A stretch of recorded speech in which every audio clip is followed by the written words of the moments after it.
en 2.2 la notion d'arrangement.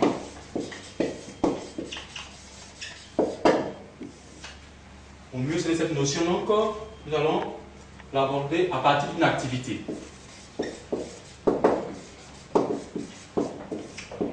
En activité, on veut ranger 3 voitures dans un parking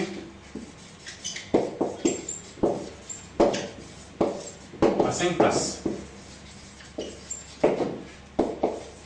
combien de façons différentes?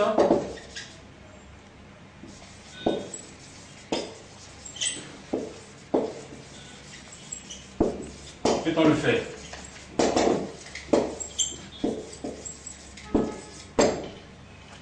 Donc, on suppose que nous sommes dans un immeuble où il y a 5 appartements disposant de 5 places pour les véhicules. Et cet appartement est habité par 3 personnes. Donc, ces 3 personnes sont véhiculées. Donc, le parking est disposé donc de la manière suivante. Donc, un parking à 5 compartiments. Donc, ces 3 individus qui habitent l'immeuble sont des hommes d'affaires qui chaque matin sortent et rentrent les soirs. On suppose que M. X est toujours le premier à rentrer. Donc, lorsque M. X arrive, on va noter sa voiture V1. M. X arrive donc, les parkings ne sont pas attribués. Chacun donc est libre de s'installer là où il veut. Donc, si la voiture de M. X arrive, notez voiture V1, alors M. X dispose de 5 possibilités. Donc, il peut se garer en 1, en 2, en 3, en 4 ou en 5. Donc, on dira que la voiture B1 a 5 possibilités. Et comme M. X a une préférence pour le parking numéroté 5, alors M. X vient se garer ici. Quelque temps après, son voisin arrive, M. Kofi. M. Kofi arrive, il remarque que M. X est déjà installé au parking numéro 5. Donc, M. Kofi dispose de 1, 2, 3, 4, de 4 possibilités à tout tour. Donc, il peut se ranger en 1, en 2, en 3 et en 4. Donc, M. Kofi a une préférence pour le parking numéro 1. Donc, M. Kofi, donc, disposant de 4 possibilités, choisit donc de se ranger ici en 1. Et puis enfin, vient le dernier qui rentre toujours tardivement. Donc, lorsqu'il arrive, il remarque que ses 2 voisins sont toujours là, avant lui. Et donc, lui, il ne disposera que de 1, 2, 3 possibilités. Donc, ranger donc ces 3 voitures dans le parking à 5 places revient donc à faire un arrangement de ces 3 voitures dans un ensemble à 5 éléments. Ainsi donc est définie la notion d'arrangement. Bien, donc appelons grand E l'ensemble des 5 compartiments dans le parking.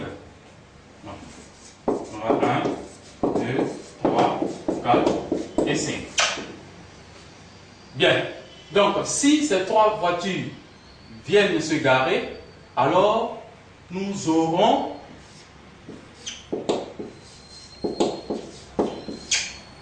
une disposition de la sorte qui voudrait dire que le premier arrivé se gare au parking 1, le second au parking 3 et le troisième au parking 5. On peut aussi avoir une disposition de la sorte. Cela voudrait dire que ce jour-ci, les parkings numérotés 3, 2 et 5 ont été les parkings occupés entre les 5 parkings dont dispose l'immeuble. Donc ici, on remarquera que une disposition correspond à un 3 uplé de E. E donc, qui est l'ensemble des parkings dont dispose l'immeuble. La remarque à faire, c'est que ici, au niveau donc de cette disposition, un élément de E ne peut pas se répéter 2 fois. Donc ici, la répétition est impossible. Donc lorsque nous avons des uplés qui sont tels que les éléments ne peuvent pas se répéter 2 fois, alors on a donc affaire à un arrangement. Donc on retiendra que un arrangement, c'est tout simplement un P-uplet d'éléments de E, distinct 2 à 2. Autrement dit, les éléments ne peuvent pas se répéter plus d'une fois. Ensuite, on peut donc déterminer maintenant le nombre d'arrangements possibles de ces 3 voitures dans ce parking à 5 places. Ce nombre d'arrangements donc sera noté à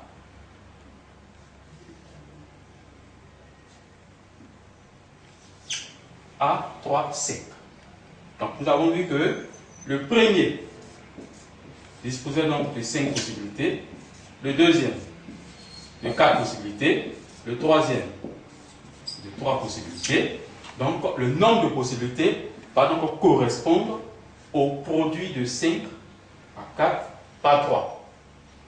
Et donc ce produit donc traduira tout simplement le nombre de dispositions possibles que nous pouvons avoir en rangeant ces 3 voitures dans ce parking à 5 places. Donc A5, 3 signifie simplement disposition de 3 voitures dans un parking à 5 places. Et cette disposition donc est donc égale à 5 multiplié par 4 multiplié par 3.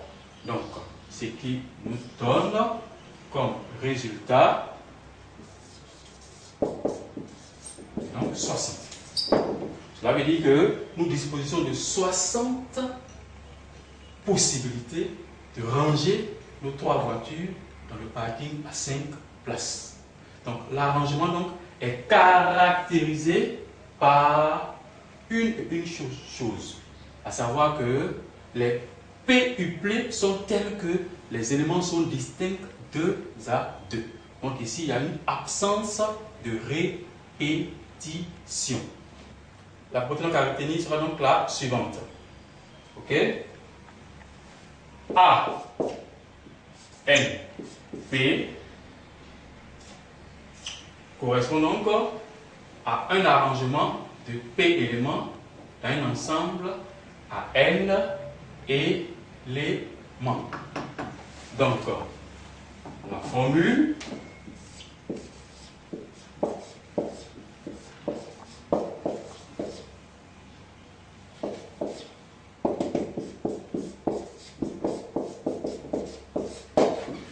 on voit bien que chaque fois donc nous décroissons d'un rang. Cela traduit bien le fait que le premier qui venait avec 5 possibilités et le second qui va le suivre aura donc une possibilité en moins.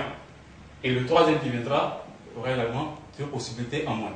Donc ANP égale donc à N, facteur de N-1, facteur de N-2, facteur de N-P plus 1.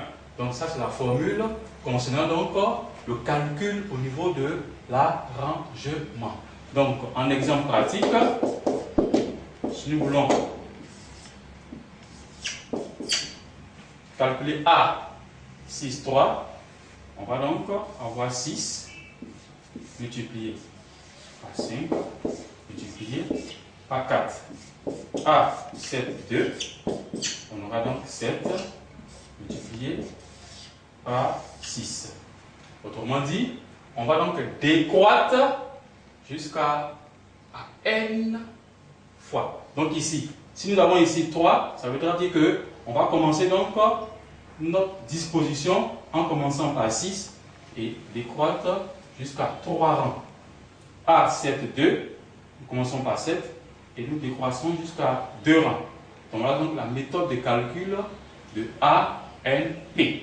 Donc de l'arrangement de P éléments dans un ensemble à N éléments. Donc nous dirons que si nous avons un ensemble grand E à N éléments et nous avons P, un entier naturel non nul, tel que P inférieur ou égal à N, alors le nombre d'arrangements de P éléments de E sera donc donné par la formule ANP, donc qui se lit ANP. Donc N désigne donc le cadenas de l'ensemble grand E, et P, le nombre de P-uplets que nous voulons former à partir des éléments de E. Maintenant ici la remarque,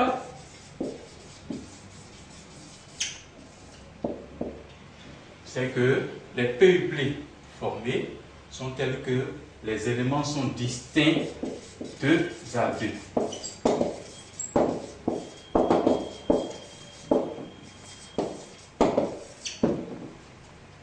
Bien, maintenant le cas où nous avons n égale à p. Lorsque n égale à p, alors il s'agit d'une permutation.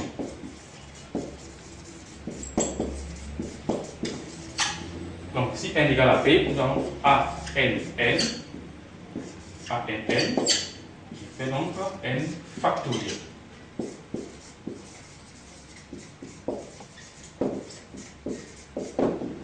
Donc lorsque n égale à p, alors notre arrangement devient donc une permutation.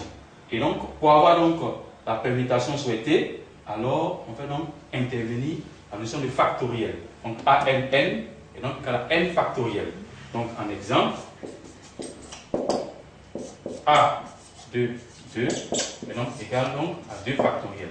Donc 2 factoriel, ce sera 2 multiplié par 1. Bien, donc la permutation est un cas particulier de l'arrangement. Donc nous retiendrons donc comme propriété la propriété suivante.